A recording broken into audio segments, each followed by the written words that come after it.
Bound by fate, written by whisper quill. The attack came like a storm, swift, brutal, and unforgiving. Rebecca barely had time to react before Victor struck, his shoulder slamming into her with merciless force. The impact sent her stumbling, crashing into cold brick, and for a moment, the world dimmed. She could almost feel the darkness closing in, until a touch, familiar and grounding, pulled her back. Damien. His presence devoured the alley. Fury lined his features. His sharp eyes locking onto her fear gripped him. A foreign feeling, one he hadn't felt in years, and it rattled him. "I'm here," he said. And then, he was gone. The night erupted into chaos. Damien launched himself at will, the man who dared lay a hand on Rebecca, his grip unforgiving as he lifted him by the throat, cutting off his air with terrifying ease. A short while later, he was back at her side, crouched before her, hands steady, but careful as he cupped her chin. His gaze traced the bruises along her wrists, the stitches at the back of her head, evidence of a fight she refused to lose. The doctors were hopeful. 12 hours, they said, and then she would wake. Sleep clung to her, dragging her under in slow waves. Fever came and went, pulling her into fleeting consciousness before stealing her away again, until finally, relief.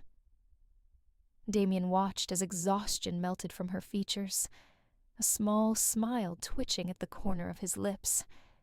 "Good to see you up," he murmured. His calm gaze met hers, and he felt his emotions overwhelming him. But far from this quiet moment, another storm brewed. Heavy footsteps thundered through the chamber. A figure was shoved forward, scrambling for balance. Then came the voice, low, lethal, sharp as a blade. "Who did this?" "Master, the witch is gone. We don't know who breached our grounds or how they found her."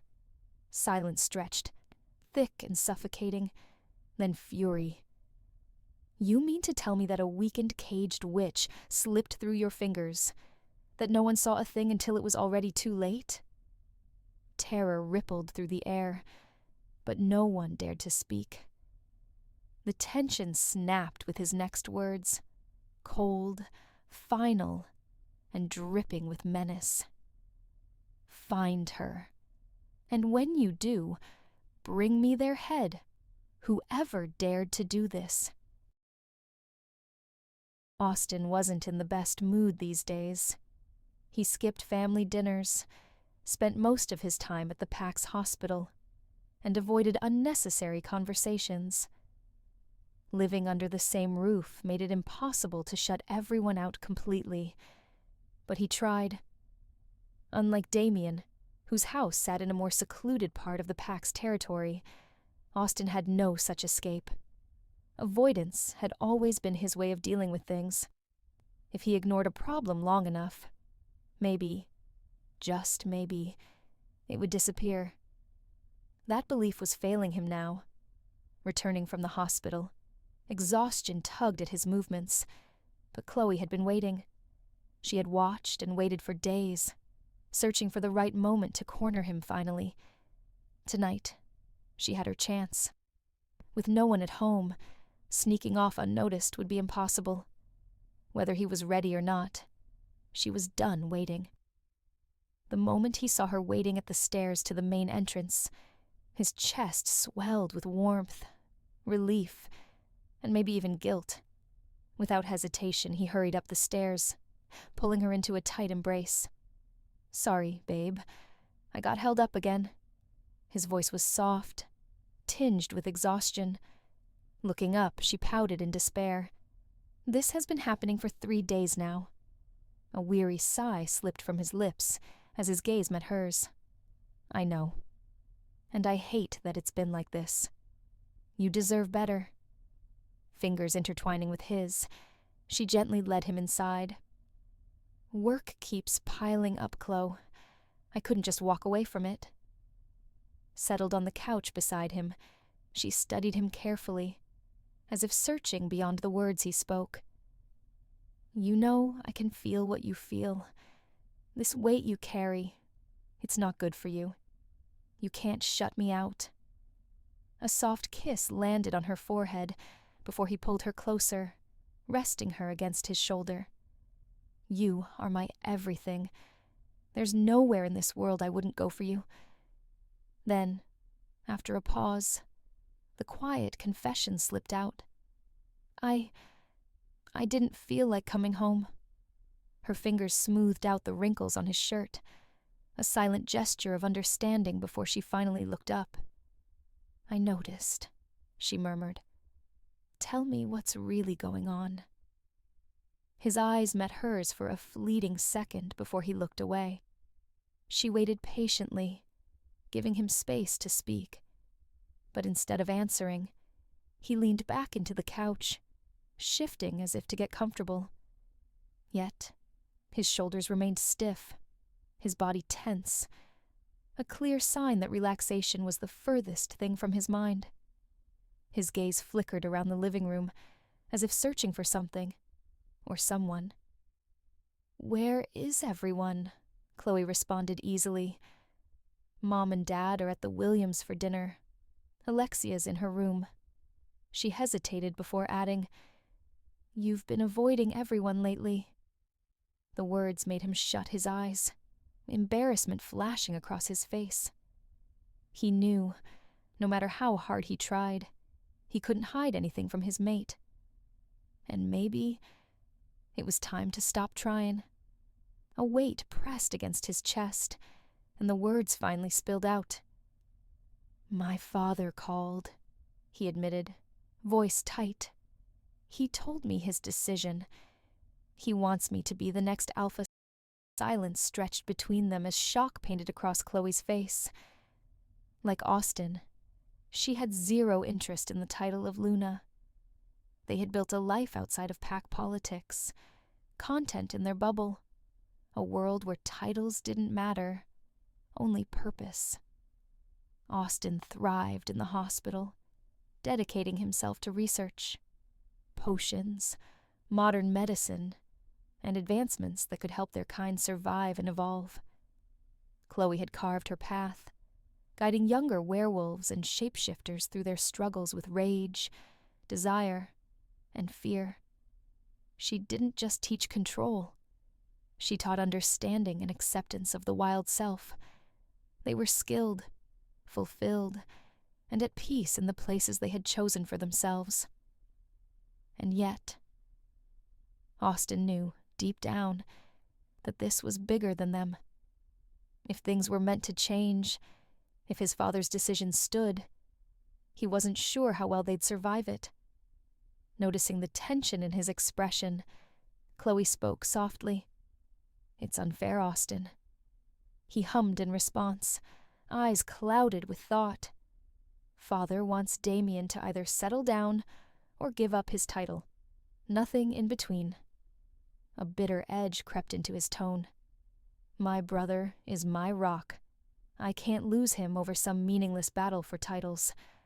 I love him, Chloe, and I fear this decision may tear our family apart." Chloe's gaze softened, her voice steady with reassurance. "Damien feels the same way about you. You know that, right?" She paused before gently cupping his cheeks, guiding his gaze fully toward hers. "He would never do anything to sabotage his bond with you, and I know for a fact that he'll find another way around this." Austin let out a slow breath, taking her hands in his. A faint smile graced his lips. "I hope so." His fingers tightened slightly around hers as his thoughts darkened. Father's concern is justified. The exhaustion in his tone evident as he continued. "The council is searching for any opportunity to strike against our pack, and if they find one, they won't hesitate to take it." His voice lowered, tense.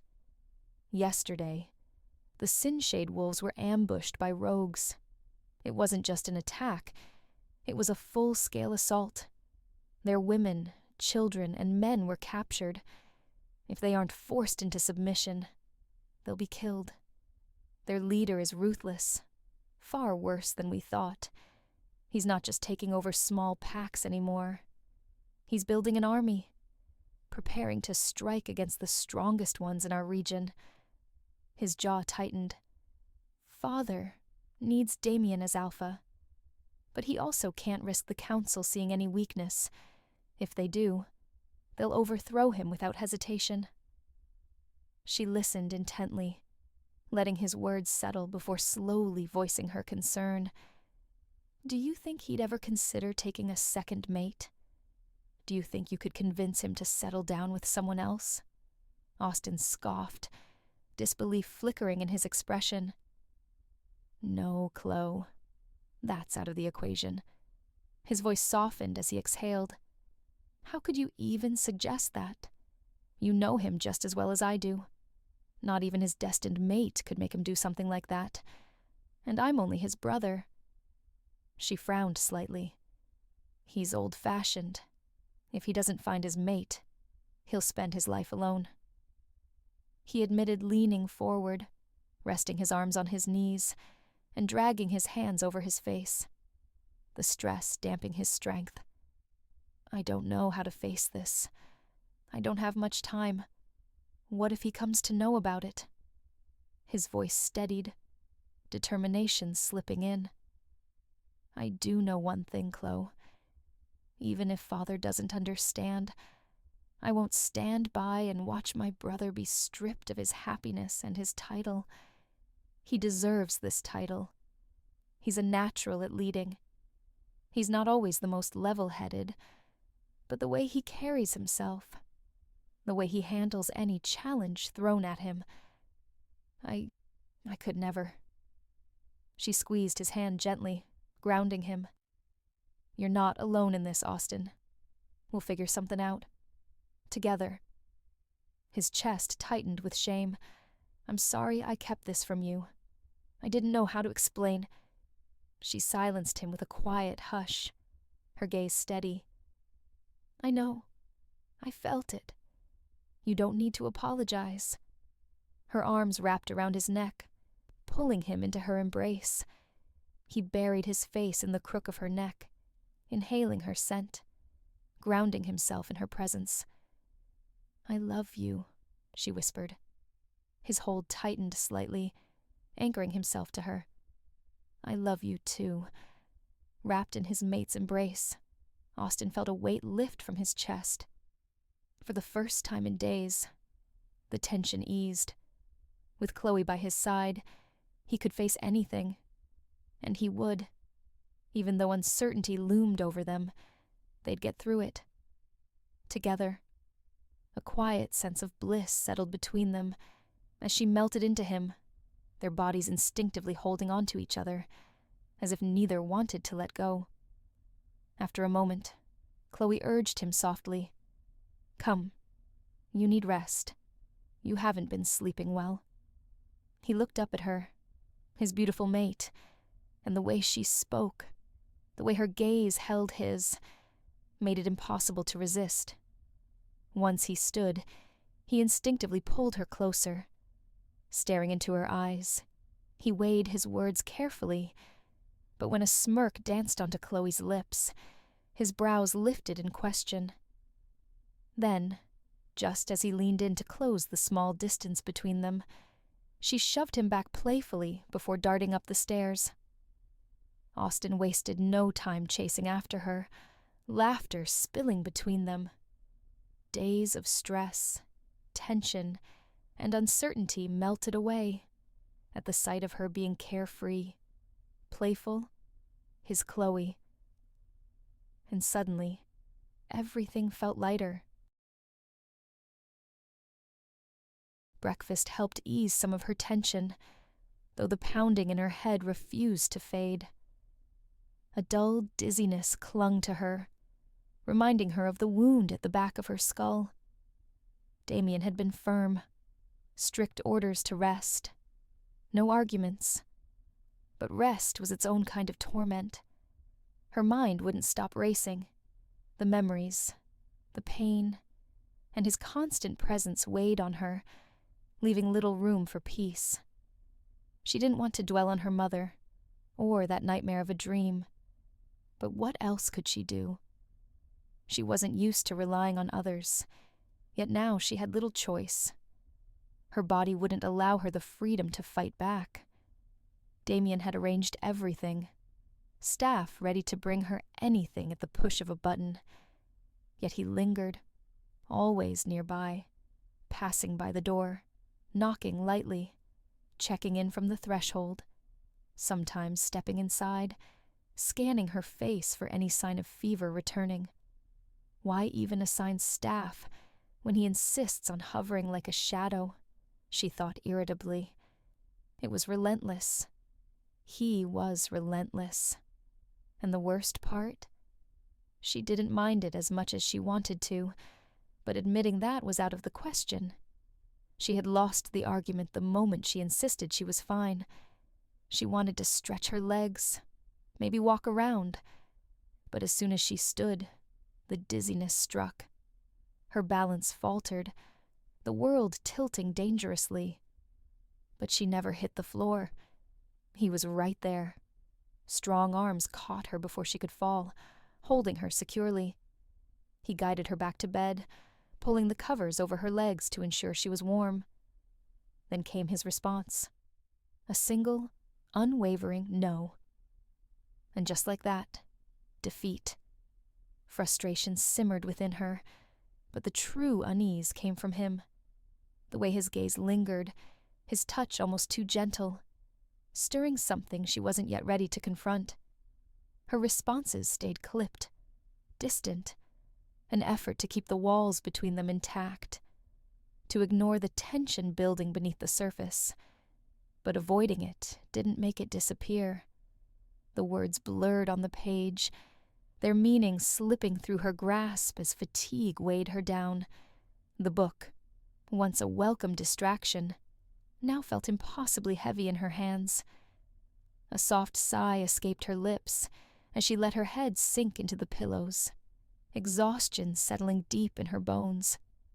Her body demanded rest, but her mind refused to quiet. Restless, her eyes flickered toward the phone on the nearby table. Chris. Haley. Maybe hearing a familiar voice would anchor her and ease the restless tension building within. Just as she thought to move to fetch the phone, a chill crept in from the open door, sending a shiver through her body.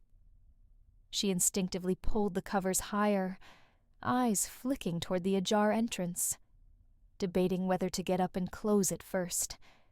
Before she could make a decision, a soft knock cut through the quiet. Her gaze shifted back to the door as it eased open, revealing a face she was getting all too familiar with. Damien. Only this time, he wasn't alone. A young woman stepped inside beside him, striking, poised, and effortlessly beautiful. The stethoscope in her hand and the lab coat draped over her arm made it clear. She was a doctor, and an impossibly gorgeous one at that. Rebecca immediately noticed her refined features, the way her long, silky hair framed her face, and how her warm smile effortlessly suited her. Their conversation was brief, yet reassuring, and for the first time that day, Rebecca found herself relaxing in someone's presence. Even with Damien standing nearby like a silent guard, she felt no need to hold back. Her bruised elbow had worsened, something she hadn't realized until today. The pain was sharp, making even simple movements unbearable. Changing clothes had turned into a careful, slow ordeal. The checkup was quick. The doctor prescribed the painkillers for the headache, advising her to eat proper meals. Her pale complexion was enough of an indicator that she was still weak from the inside out. Before leaving, she reminded Rebecca to rest, true rest, for a few days to ensure proper recovery. A hospital visit was necessary to rule out a concussion. Rebecca's eyes followed her as she stood, noticing how the doctor turned to Damien. He gestured for her to head toward the door, but instead, she placed a gentle hand on his chest, halting him in place. "I will see myself out, Damien. You should stay." Her smile lingered as she spoke, her tone easy, familiar, as if this interaction had played out many times before. And then, in the span of a heartbeat, Rebecca saw it. A casual peck on his cheek, software effortless, intimate. Her eyes widened instinctively as the doctor fully turned and smiled at him sweetly. Damien stood gazing into her eyes, unfazed. The exchange left Rebecca bewildered, and something else. She quickly averted her gaze, forcing herself to look anywhere but at them. Yet, a bitter taste rose in her throat, and she swallowed hard against it. A cold shiver settled over her skin. Fury? Maybe. She didn't understand the sudden chill that had left her with the moment. On the outside, she remained still, composed, but inside, her blood boiled, rushing to her head, clouding her thoughts. For a fleeting second, an irrational urge sparked within her, to tear the woman away from Damien. The thought vanished as quickly as it came. The doctor murmured something to Damien, and he nodded, taking a small step back. Then, he flashed her a smile, the same one he had given Rebecca just hours ago. A strange pang settled in her chest. Unwelcome. Foreign. A few thoughts pushed their way to the front of her mind. They looked close. Are they together? A couple, maybe? Damien's brows pulled together slightly as the doctor winked at him before stepping out the door. Rebecca saw it. All of it. And now, her mind was flashing images she didn't ask for. Glancing at Rebecca from the side, Damien caught the way she stared daggers at the retreating doctor. Blinking, she forced herself to look away, but the thought still crept in. I shouldn't feel this way. Am I upset? But over what? Minutes passed, yet her thoughts remained stuck in a loop, replaying the exchange over and over. Then, Damien re-entered the room. His posture was tense, drawn, almost conflicted, as if he was both embarrassed and frustrated at the same time. Rebecca refused to acknowledge him, turning away to make it clear she had no intention of entertaining his presence. He stood there, watching her shift onto her side, his expression unreadable. Yet still, he tried. Stepping closer, his voice was soft. "Do you—" She cut him off before he could finish. "You can leave. I need to rest." Feeling utterly confused with herself, Rebecca's mood took a sharp turn, tension tightening her muscles. Noticing the sudden shift and the slight bitterness in her tone, he quietly murmured, "Okay, I will leave. It's not my place to be angry about something that doesn't concern me. It's so immature," her subconscious reminded her. He hesitated, overseeing her. For a moment, she looked angry. He waited, giving her a few beats to respond. But when her silence stretched on, he spoke again. "I only came to apologize for earlier." Rebecca glanced at him briefly before speaking, her voice measured. "There's nothing to apologize for. You've gone out of your way to take care of me. Far more than necessary. I'm merely your employee. You didn't have to do all this." The conversation shifted, and Damien studied her for a moment, his tone shifting, his tone carrying a quiet challenge beneath it. "Are you upset with me, Ms. Hastings? Because if you weren't, you wouldn't feel the need to mention that again." Her reply came sharp and unwavering. "I am not." Damien's lips curled into an uncalled smirk. the same irresistible one that made it even harder for her to stay mad. She broke eye contact, shifting her gaze to the floor, just as his words reached her ears.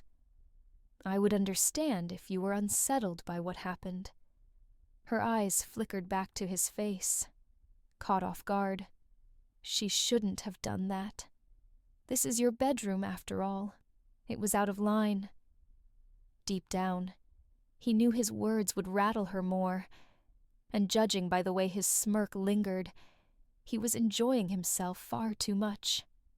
Annoyed by his words even more, she restrained herself from showing it, though her thoughts betrayed her. The audacity of this man. Choosing the high ground, she uttered, "It's none of my business." Yet, despite her best efforts, she couldn't mask everything. Her eyes rolled of their own accord, and Damien instantly caught it.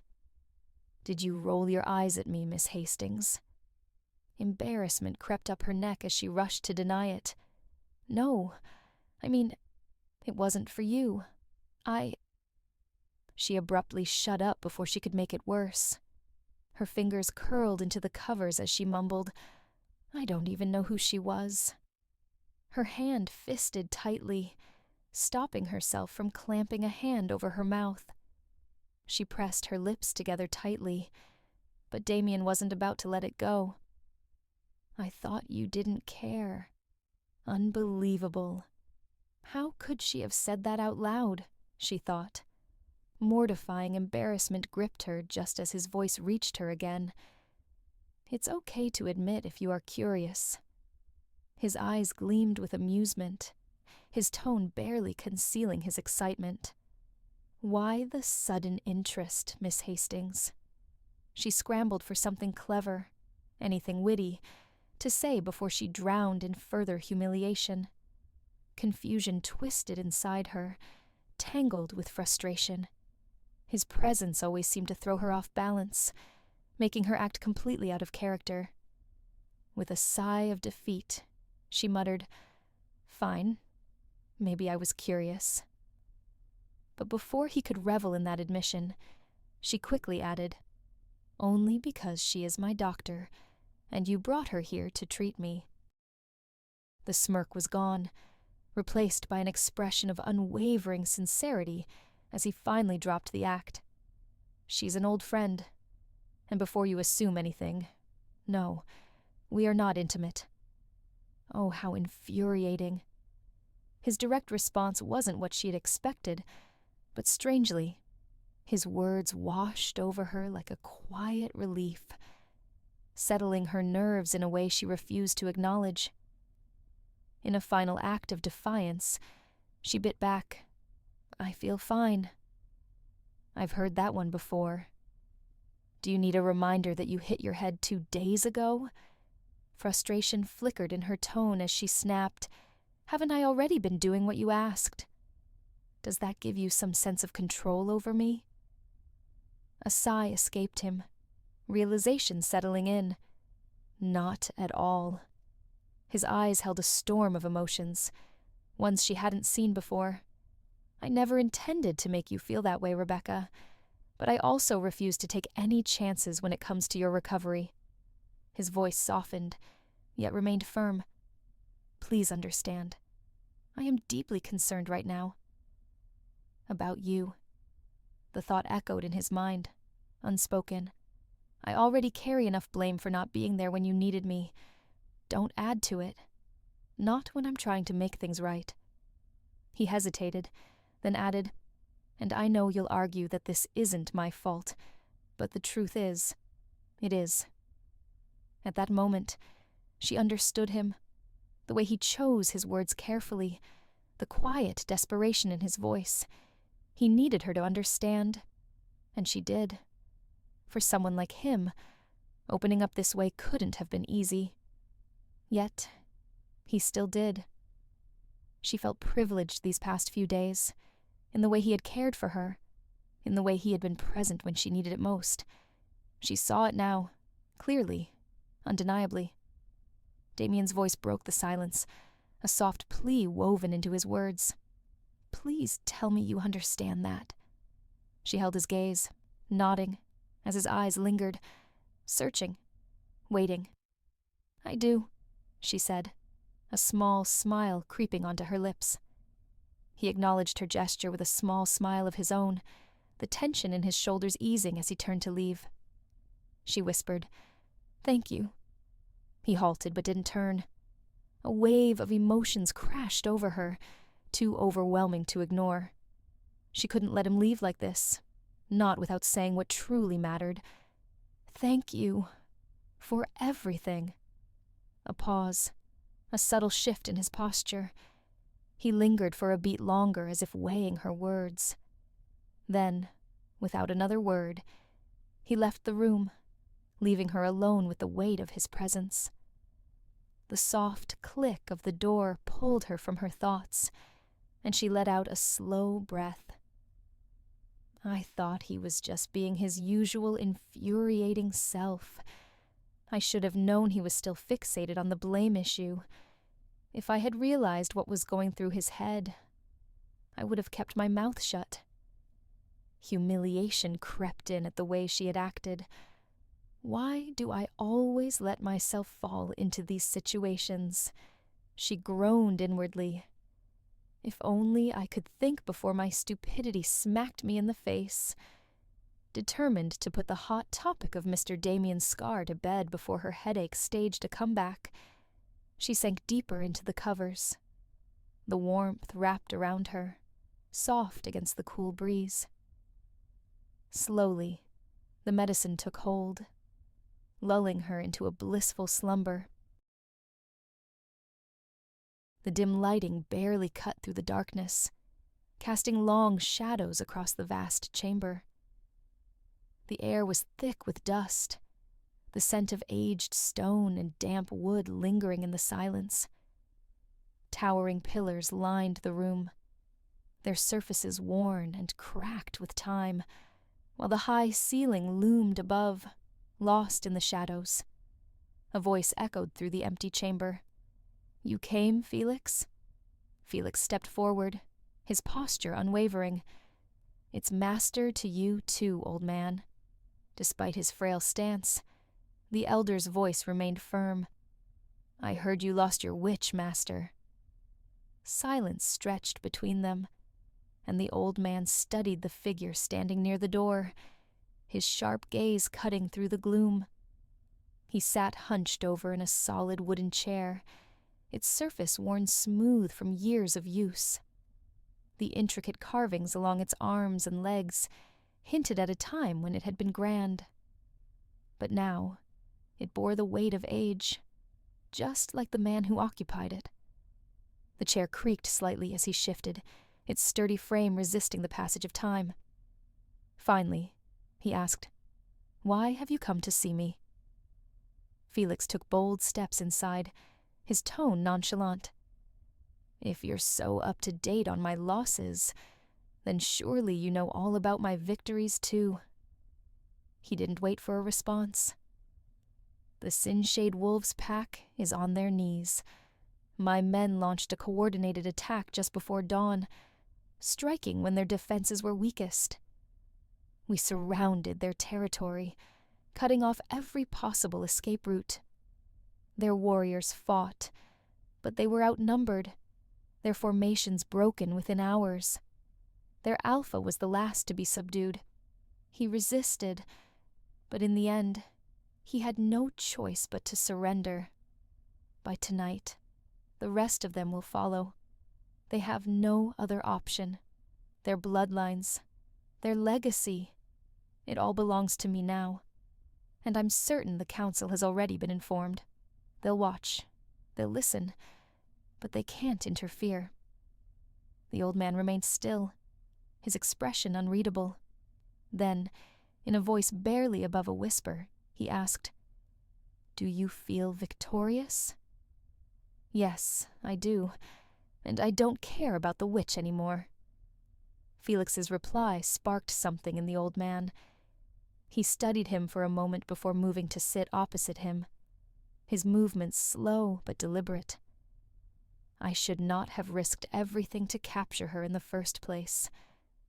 His tone carried an unspoken rage, but beneath it, the blame was evident.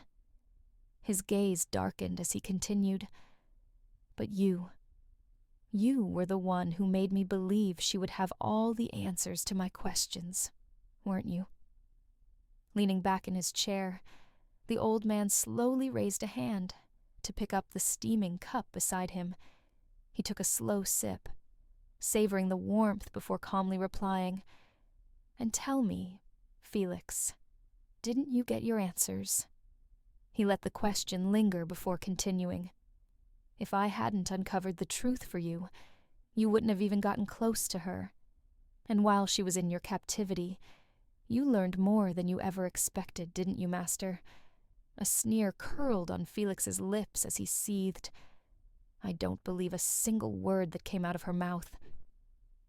I know what I am destined to do, no matter what she claims." His voice rose, sharp with conviction. "I won't fall for her tricks. She wanted me to doubt myself, to think I was beneath them. But I'm not. I have what it takes to become the next king, and I will take their cities, their homes. Nothing will stop me." The old man exhaled slowly, his voice laced with weariness. "Master, I wish I could stay by your side to see that day. But alas, my time is running out. This curse has poisoned my body, stripping me of my magic." His words carried the weight of resignation, his tone weaker than it had been before. "I was assigned as your magic warden the day you were born. I practically raised you.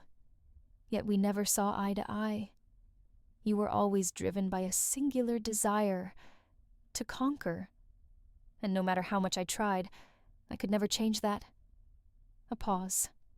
Then, with quiet disappointment, he added, "I had hoped the witch would show you the full picture, that she would make you see reason. But I suppose, after all these years, I should have known better. My words lost their effect long ago. You always do as you please, Felix." The magic warden was more than just a title. It was a sacred duty, bound by blood and magic. When a child was born into a special bloodline, they were assigned a magic warden, regardless of whether their parents were alive or not.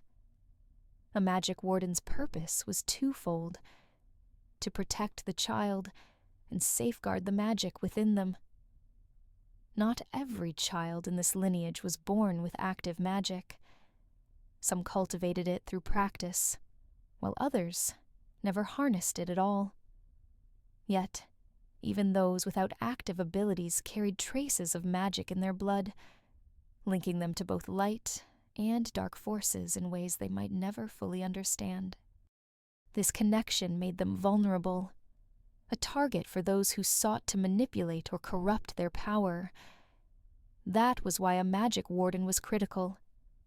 Their duty was not just to shield their charge from harm, but to ensure their magic remained untouched, untainted.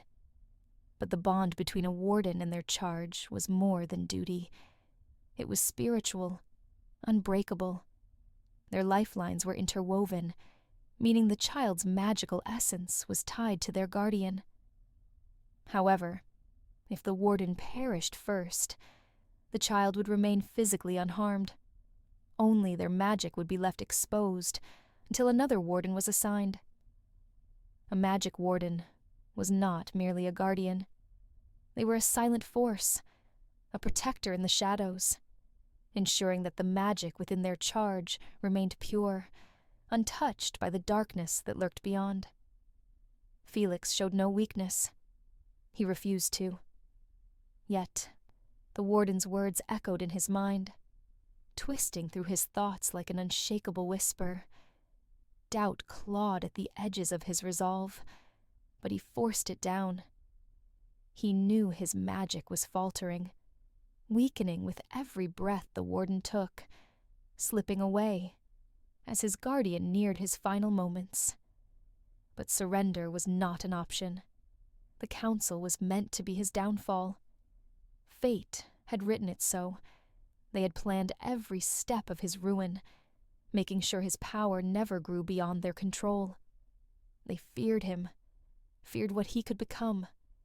So, before he had even taken his first breath, they had condemned him, branding him the cursed child, the one destined to bring chaos to their kind. The warnings had been clear. Every prophecy, every omen had whispered the same fate. A child born on the night of the eclipsing moons would be their undoing. It was a rare celestial event, one that had long been tied to upheaval and destruction in their history. A child born under its shadow was said to bring chaos to their kind, one who would rise against them, unravel their empire, and expose the corruption they had buried beneath centuries of control. So they struck first.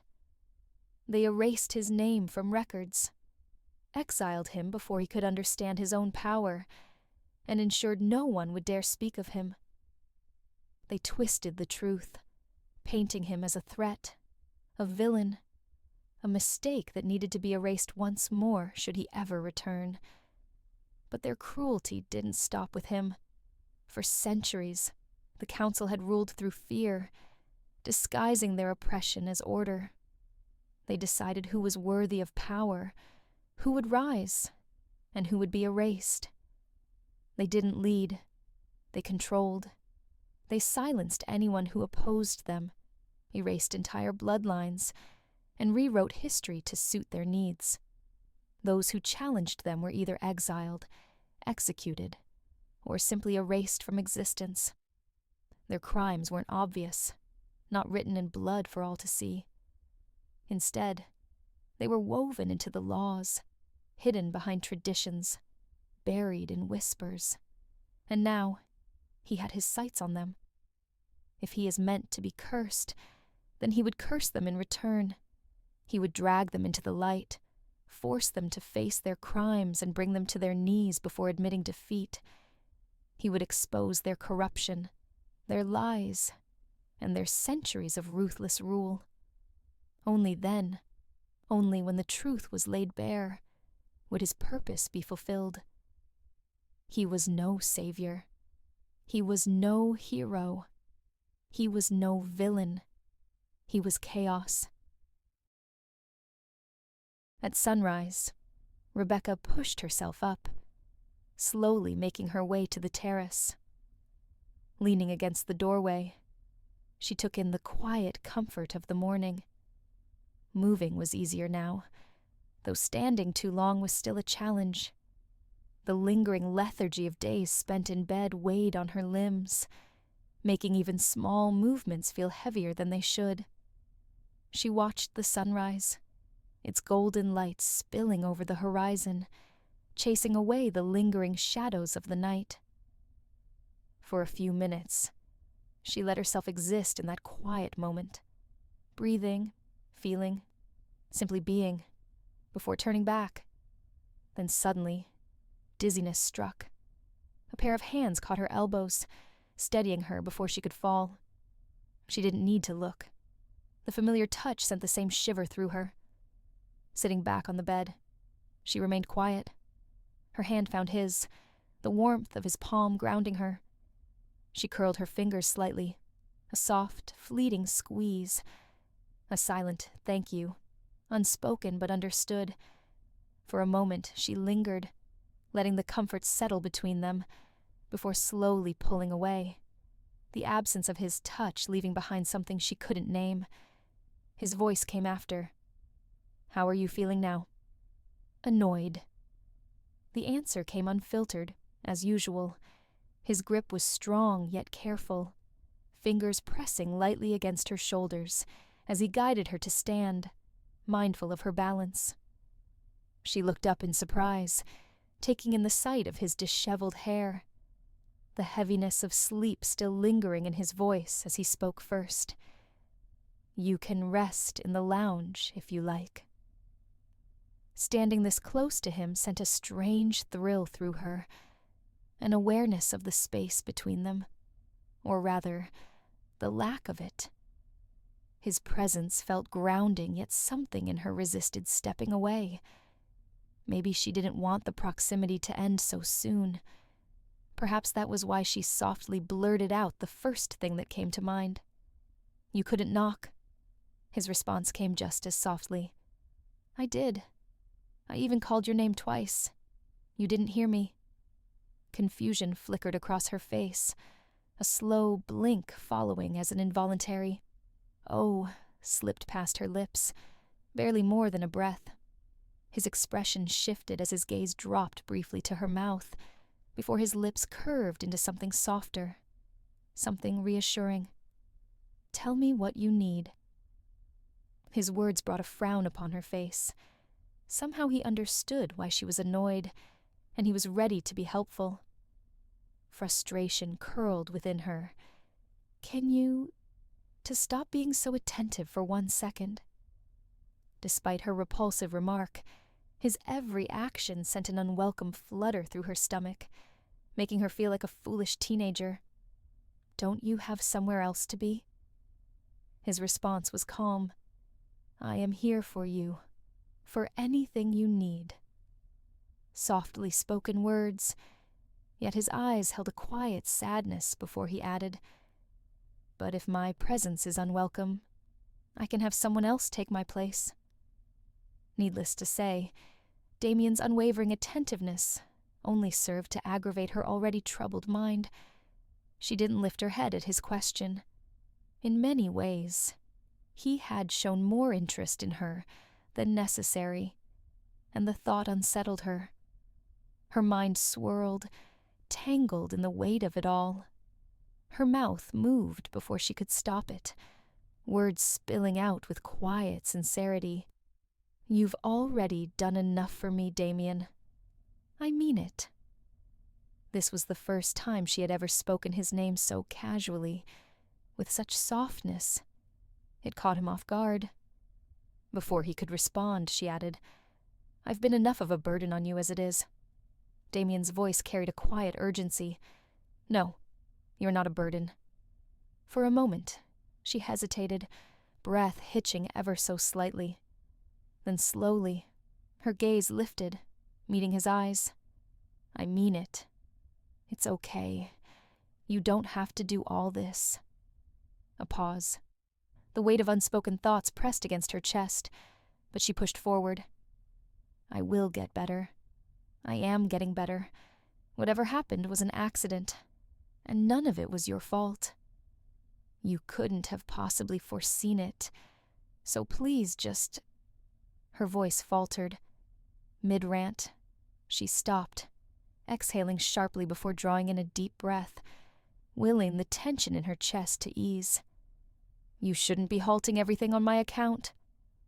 Her voice was steady, but the tension in her shoulders betrayed her unease.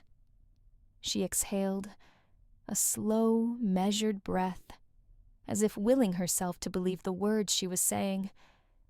"I'm feeling a lot better. I don't need a babysitter." Her fingers curled slightly, nails pressing into her palm, grounding herself in the moment. "I mean, I don't want you feeling guilty about anything anymore, Damien." The weight of her words settled between them. All this while Damien had been patiently listening. She glanced up from beneath the curtain of her lashes, expecting some flicker of reaction. Frustration, disagreement, anything. Instead, she found him staring back, calm and composed, his expression unreadable. Her head stirred with tangled thoughts. Maybe I said too much, but if he were angry, well, perhaps that would mean things were returning to some semblance of normal. Though calling anything about Damien's scar normal was laughable at best. She remained silent, the weight of her words still pressing on her chest, and Damien took her silence as his cue. "Are you done ranting?" His voice was smooth, steady, disarming in its calm. "I don't want you overthinking things right now. Do you need me to leave?" The question hung in the air. Damien's confidence baffled her, and unexpectedly, a faint, soft smile tugged at his lips. "I'll understand if you want your space." He gently guided her back onto the bed before slipping out of the room. Minutes later, the soft tread of his footsteps returned. With 2 bags in hand, he placed them on the edge of the bed, and then left without a word. Her thoughts surged the moment the door shut. Ugh, this is so annoying. Why does he have to be Mr. Perfect?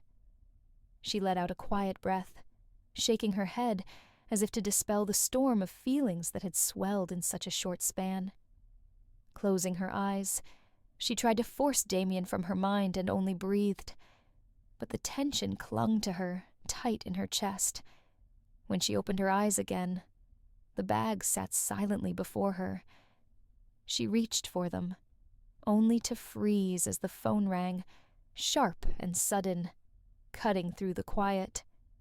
She cleared her throat before answering, not wanting to sound unhinged and give the wrong impression. Haley's voice burst through the speaker, full of energy. "Where have you been? Do you even remember I exist?" Rebecca blinked at the suddenness of the question. Why wouldn't I? Haley didn't miss a beat. "Oh, I don't know. Maybe because now you're holed up alone with your Mr. Rebecca cut her off instantly. "Don't even." The warning in her tone was sharp, but predictably it only fueled Haley's mischief. Hit a nerve, did I? Laughter erupted on Haley's end, wild and delighted. A reluctant smile tugged at Rebecca's lips. She shook her head, the edge in her mood softening despite itself. "How did you get this number?" she asked, genuinely puzzled. "Damien told me your phone broke." Rebecca couldn't find the right words. For some reason, she thought by now everyone at the office must have known about the incident. But Haley's obliviousness threw her off. She hesitated, a flicker of doubt passing through her. "I probably shouldn't say anything. It'll just worry her. And then she'll start interrogating me like it's her full-time job. I'll tell her when I'm back. When I can frankly face it." The silence on Rebecca's end stretched just a beat too long. "I got the update about the meeting and your training session." Then it was total radio silence. Her voice held mock offense, but Rebecca barely registered it. She gave a quiet, absent-minded reply. "That went well." A hum vibrated through the line, thoughtful, and just a touch suspicious. "You're awfully quiet. What's up with you?" When Rebecca didn't respond, Haley's voice dipped into concern. "Is everything okay? Did Damien—" Before she could spiral into assumptions, Rebecca cut in, her voice rising slightly, a thin thread of nerves beneath the cheer. "Yeah, absolutely. But things would have been better if you were here, no?" A deflection. Smooth, but practiced. I can't tell her half of what's happened since I got here, she thought, a familiar weight pressing against her ribs. And Damien? That's a conversation I'm not ready to have. Not even with myself. Haley paused, clearly chewing on Rebecca's words. Then, a teasing lilt returned to her voice. "You're starting to sound like you miss me." That earned a soft chuckle from Rebecca. "I do."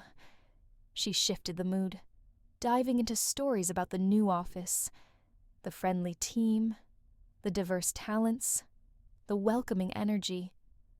Her words flowed easily as she painted a picture of her surroundings, describing the subtle differences from their main office, all tinged with bright and positive hues. But even as she spoke, a small, distracted edge lingered in her tone, like a dancer keeping rhythm while her thoughts moved somewhere else entirely. Enough about here. How's everything there? It felt like a smooth transition, and Rebecca knew exactly what she was doing, getting Haley to spill. Yep, all good. Nothing new here, Bex. The slight change in pitch didn't go unnoticed. Rebecca narrowed her eyes. Haley sounded nervous. Is it just me? Or did Haley Wilson's voice just do a little nervous wobble? Nerve-wrecked, literally. Haley burst out before Rebecca could press further. Where do I even start? Something in Haley's tone told Rebecca this wasn't bad news. She found herself already smiling.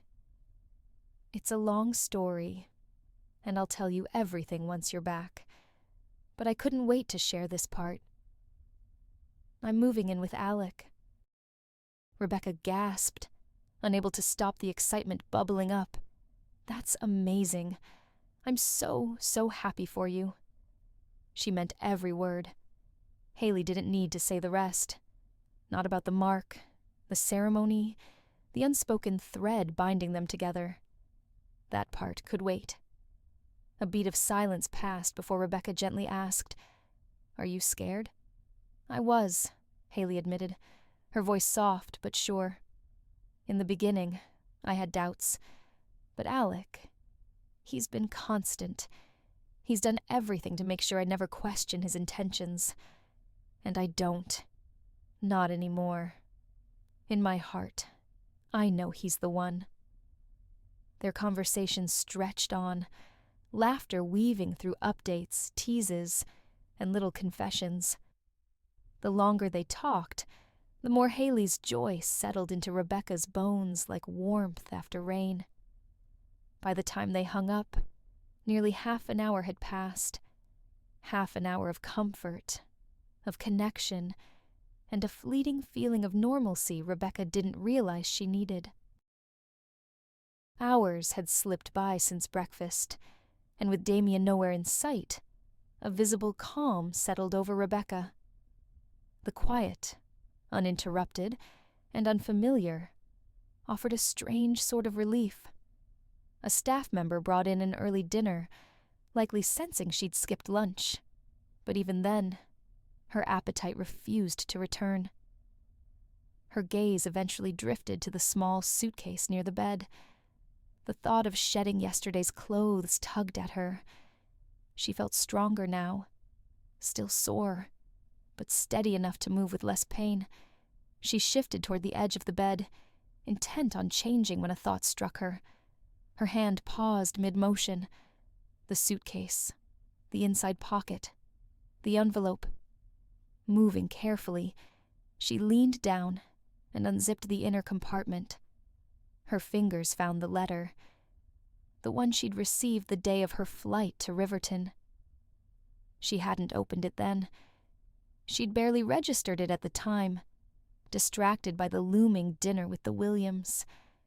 And now that she knew who had written it, there was no way she could have opened it with anyone around. She had meant to open it the moment she arrived, but everything since then had blurred into a whirlwind, and the letter slipped to the back of her mind. Now, holding it again, guilt threaded through her chest. I should have read this sooner. Maybe that's why she's been showing up in my dreams, she thought, her expression softening. Mom was always gentle with her reminders. Fingers tightening around the envelope, she brought it to her chest, grounding herself in its quiet weight. I'll cherish these letters forever, she whispered, more to herself than to the room. They're all I have left of her. This was the 4th letter since her mother's passing, and no matter how much time passed, each one still stirred something deep and sacred. Taking a steadying breath, she eased the flap open, bracing herself for the words her mother had left behind. Dear daughter, I hope someday you'll find it in your heart to forgive me. I know I didn't do things the way most mothers would. I kept secrets. I held back the truth. And for that, I'm sorry. But a part of me always feared, what if something happens to me? What if I'm not around long enough to sit you down and explain it all? What if time runs out before the truth finds you? That fear is what led me to write these letters. I know you must have so many questions, and I hope some of what I share here will give you answers. Please understand, the secrets I kept came with a cost. It wasn't because I didn't trust you. It was because I couldn't bear to risk your safety, not even for the truth. There had to be a right time, and for the longest time, I didn't know when that would be. Sweetheart, I never want you to feel the pain of losing someone you were meant to spend forever with. It's a grief that changes you. And there's something I never had the courage to say out loud. You knew about the pain I carried after your father passed. You saw my struggle. You witnessed the addiction. But what you didn't know is, he wasn't the only man I ever loved. I lost someone before him too, someone who meant the world to me. Twice in my life, I've had to say goodbye to a soulmate. Twice, I felt the earth shift under my feet and leave me hollow inside. I never told you because I didn't want you to carry that sadness, but the truth belongs to you now. With all my love, Mom. Her fingers tightened around the edges of the paper. Reading the letter again and again didn't help. If anything, the meaning only blurred more with each pass. Her eyes skimmed the same lines over and over. Secrets, safety, truth. They echoed like unfinished thoughts in her mind.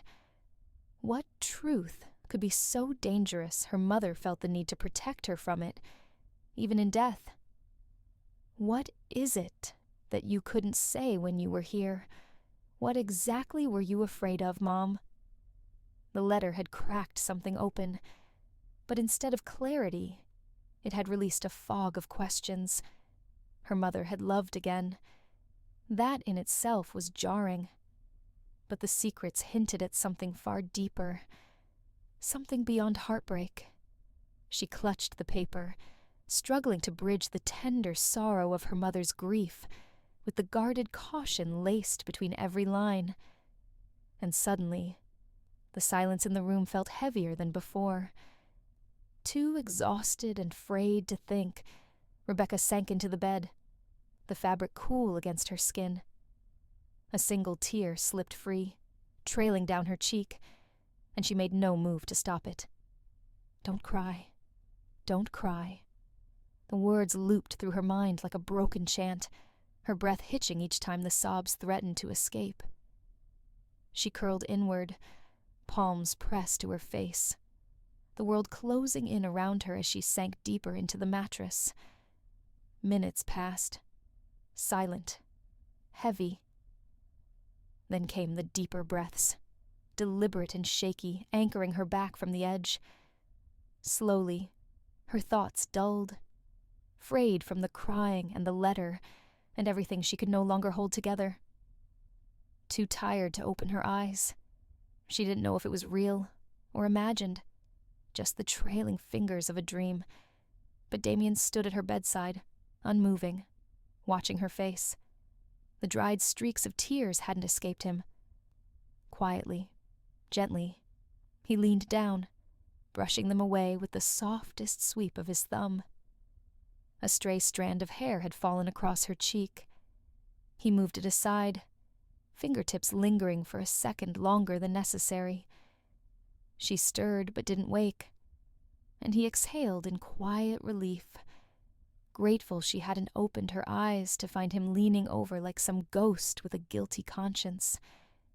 He straightened, gaze still lingering, and then quietly stepped back into the shadows of the room. Waking up the next morning was the last thing Rebecca wanted, and opening her eyes would only serve as a reminder that her mother was truly gone. I hate this part, she thought. The waking, the remembering. She lay motionless as the weight on her chest clung like a fog she couldn't swallow. These last few days, she'd made it through by simply functioning. But today, the loneliness pressed harder than ever, and she hated admitting it. Her mind spiraled, impossible to calm. No one could stop her from slipping deeper into that dark place.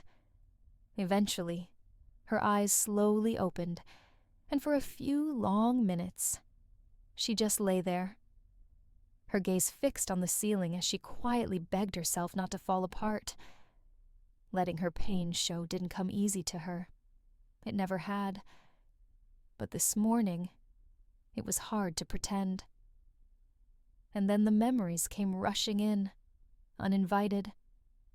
She'd been walking along the roadside near their old home, her mother's presence warm beside hers, laughter like soft wind curling through the air. The sun had been low and golden, and everything had felt right.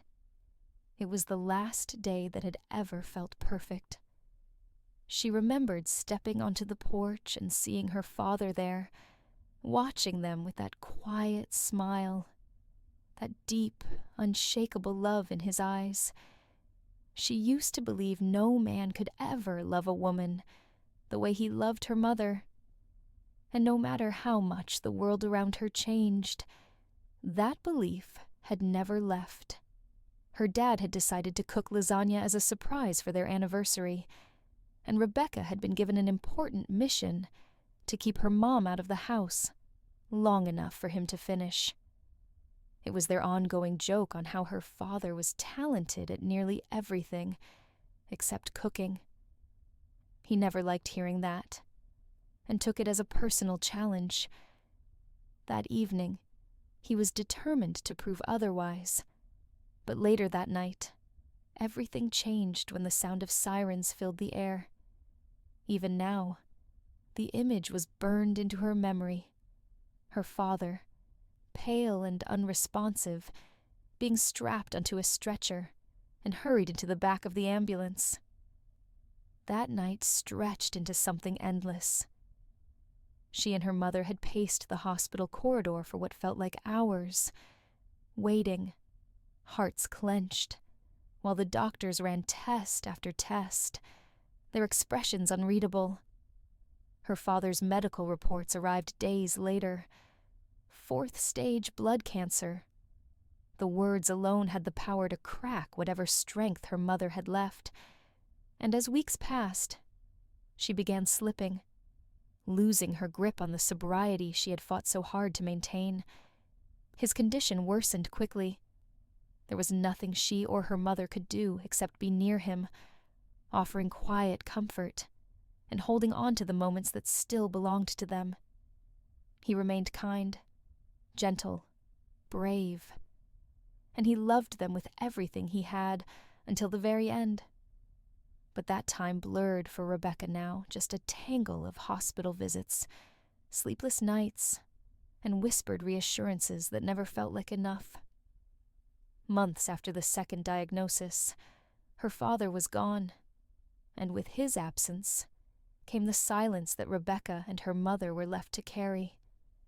The weight of grief too big for their tired hearts, and a world far too quiet without him.